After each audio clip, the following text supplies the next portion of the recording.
Assalamualaikum warahmatullahi wabarakatuh.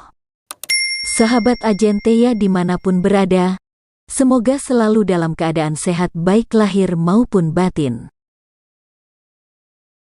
Surga adalah tempat di akhirat yang dalam Al-Quran digambarkan sebagai tempat yang luar biasa indah. Setiap makhluk yang beriman kepada Allah pasti berharap sampai pada kehidupan abadi di akhirat kelak. Allah telah menjanjikan kenikmatan tiada taraf dan tak bisa terjangkau oleh bayangan manusia. Namun untuk menggapai surga itu, ada harga yang harus kita bayar, yaitu ibadah dan amal kebajikan. Dan bagi mereka yang tak pernah beribadah, tak akan sampai ia pada surga, bahkan mencium bau surga pun ia tak bisa. Kali ini kita akan membahas 3 golongan manusia yang tidak akan mencium aroma surga. Sahabat Agenteya dimanapun berada, jika seseorang memakai parfum, kita akan mencium bau wanginya bila berada di dekatnya. Apabila agak jauh darinya, bau harum tidak akan tercium. Bila ingin kita menikmati bau harumnya, maka kita harus dekat-dekat dengan dirinya. Itu sudah sesuatu yang wajar. Surga adalah bagaikan seorang wanita yang memakai parfum dengan bau yang sangat harum. Keharuman surga tercium hingga jarak yang sangat jauh. Kita tidak dapat membayangkan berapa jauhnya jika disebutkan 500 tahun perjalanan. Kalau manusia tidak mampu mencium bau harumnya surga, seberapa jauh dari surga sebenarnya dia berada? Mengapa ada manusia yang demikian jauhnya dari surga? Surga seperti juga wanita cantik berbau harum tersebut, tidak mau dekat-dekat dengan mereka yang tidak disukainya.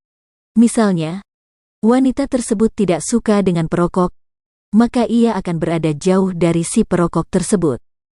Surga akan menjauh dari orang yang dibencinya, atau orang yang dibencinya akan dijauhkan Allah dari surga.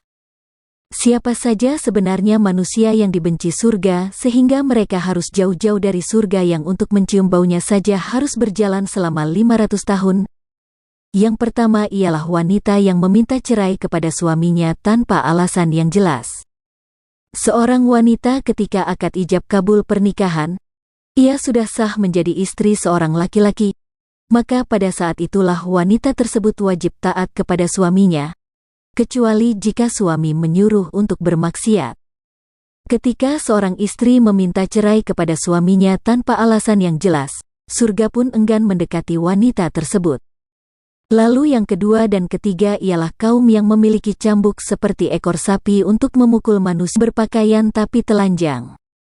Nabi Shallallahu Alaihi Wasallam bersabda, ada 2 golongan dari penduduk neraka yang belum pernah aku lihat.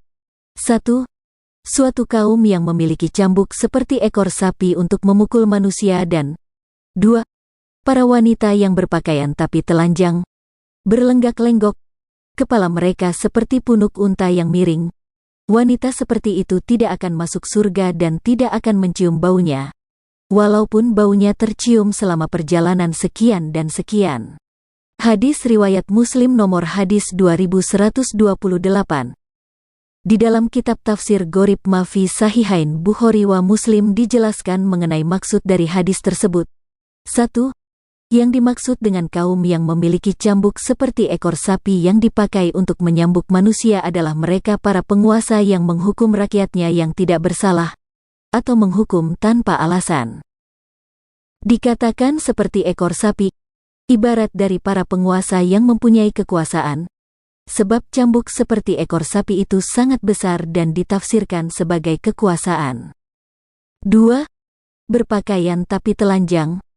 Terdapat 2 tafsir. Pertama, perempuan itu berpakaian rapi, akan tetapi hatinya tidak ada iman dan tidak punya rasa malu.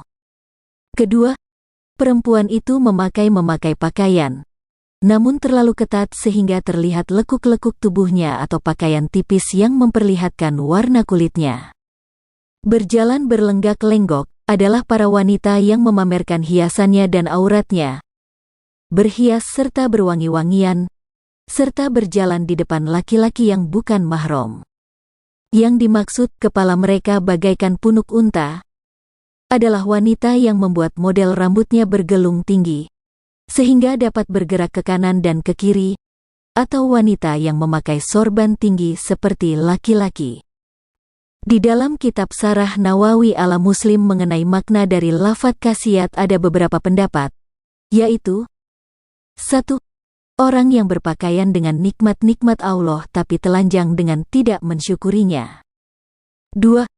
Orang yang menutupi sebagian anggota tubuhnya tetapi membuka sebagian yang lain dengan tujuan untuk menamparkannya. 3. Orang yang memakai pakaian tetapi masih menampakkan warna tubuhnya. Makna dari lafadz mailat adalah wanita yang melenceng dari mentaati Allah Ta'ala dan melenceng dari apa-apa yang diwajibkan baginya. Makna dari lafadz mumilat adalah wanita yang memberitahukan kepada selainnya tentang keburukan yang telah dilakukannya. Menurut pendapat yang lain maknanya adalah wanita yang berjalan melenggak-lenggok dan menggoyang-goyangkan pundaknya. Menurut pendapat yang lain maknanya adalah wanita yang menata rambutnya dengan penataan rambut yang miring, yang mana penataan tersebut adalah penataan rambut wanita lacur. Semoga Allah Subhanahu wa Ta'ala selalu meridai ibadah kita agar kita tidak termasuk dalam ketiga golongan ini. Wallahu alam bisawab. Semoga bermanfaat. Wassalamualaikum warahmatullahi wabarakatuh.